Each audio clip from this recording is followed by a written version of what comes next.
Hello and welcome to another episode of A Slice of Health, the Candid Health Chat podcast, where we slice away health truth from health fiction. Join me and my friends as we challenge common health myths via chit chat, powered by several cups of coffee. Don't forget to subscribe and follow us on social media, and do visit us at asliceofhealth.club. Let's get to today's episode. Welcome back to A Slice of Health, where health comes alive, with bite-sized health education to keep you moving and become your own health champion, with stories that heal and knowledge that empowers. But before we jump into our topic for today, I want to tell you a story. Paul, a 35-year-old man, lives in London. Paul has always lived in London, although his parents are immigrants from Ghana and Nigeria.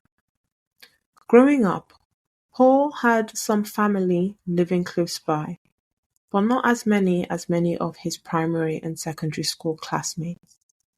Paul always had a sense of community around him and some uncles that often popped in and out of the house when he was growing up. But you see, Paul grew up within a local environment that was full of immigrants and people that looked just like him or went to the same church as he did. As Paul started growing up, he got on the career ladder, started making friends, and building a life that he was truly proud of. But now, Paul feels that he's increasingly stressed. He's not quite sure why.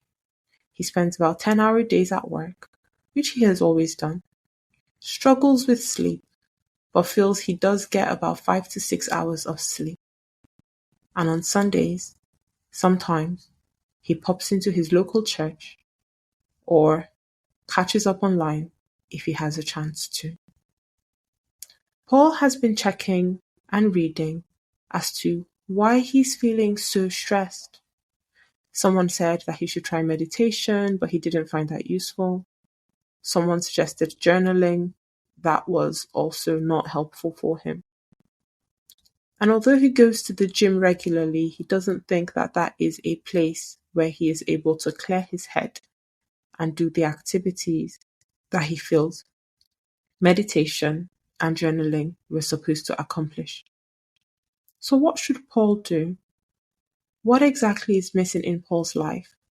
What is this gaping hole that is recurring to him or manifesting itself as stress?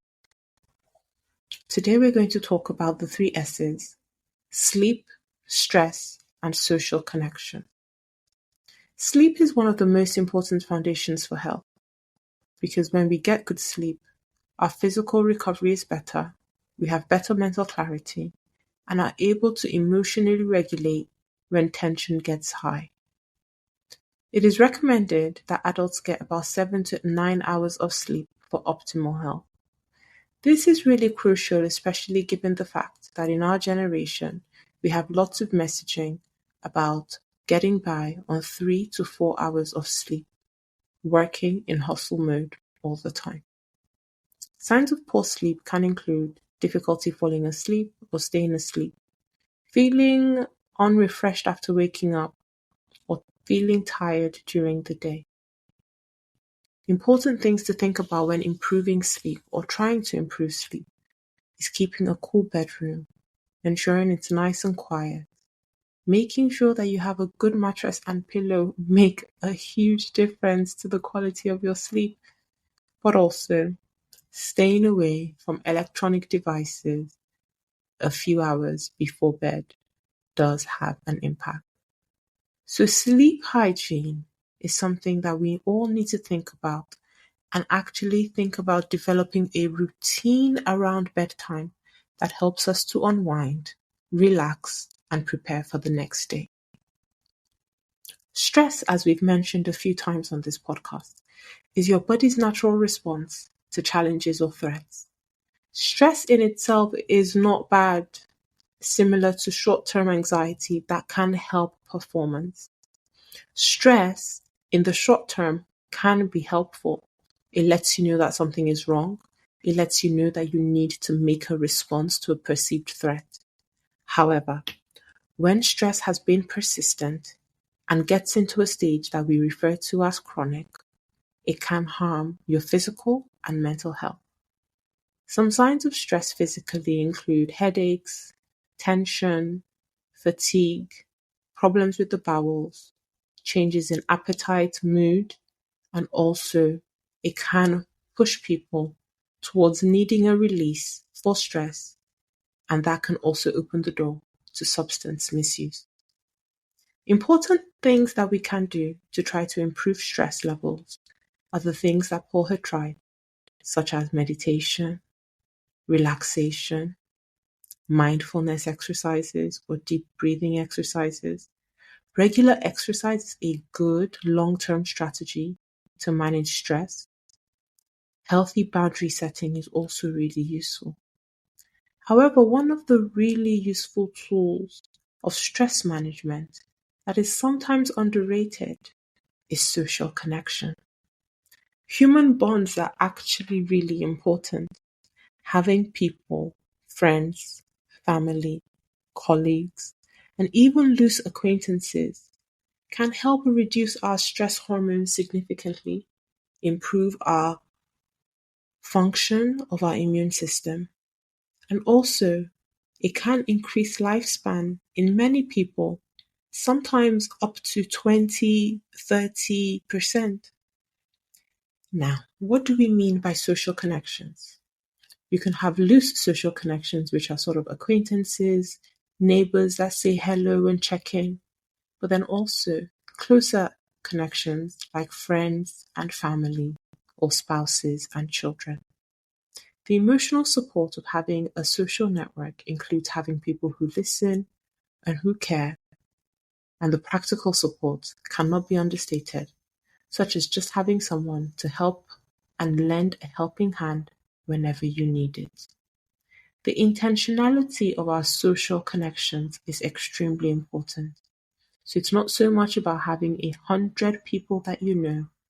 Sometimes having 5 people who listen well and share their experiences, who express gratitude to you and show you appreciation, can be more valuable than having a village of people who never check in on you. So, how do we get better social connections? One is to audit our relationships to see if there's any relationships where we are overcommitting, to see if there's any relationships where we are doing excessive pouring out, to see if there's any relationships where we have completely self-abandoned. The next is also to be intentional about feeding relationships, checking in on people, making sure that they are also doing well, sharing appreciation for them and towards them, and expressing gratitude. So, these 3 things are connected. Sleep and stress are connected. Sleep and social connections and stress are also connected. They all work together in powerful ways. Poor sleep increases your stress hormone, and high stress makes it more difficult for you to stay asleep. Poor sleep also makes you more irritable and less likely to be easy to get along with. Strong relationships reduce our stress hormones and act as a positive buffer that can help give us good sleep. So, we would recommend to Paul that he sets up, firstly, a good sleep hygiene.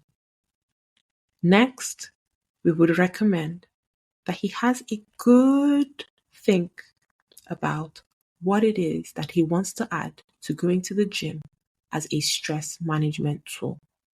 This might mean adding some extra me time every day for relaxation, perhaps in the morning or before he goes to bed.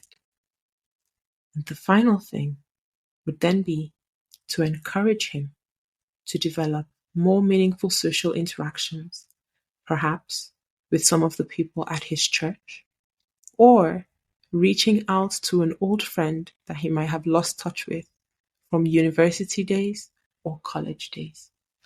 Obviously, it's always important to seek professional help or a healthcare provider if someone is experiencing chronic stress that's affecting daily function, or relationship difficulties that are affecting your well being, or anxiety levels that are also affecting your daily life. So, there you have it from me, the three S's, the interconnectedness of wellness: sleep, social connection, and stress. That's it for me from today. I hope you've enjoyed today's episode. Until I'm back in your ear tomorrow with stories that heal and knowledge that empowers. Bye for now.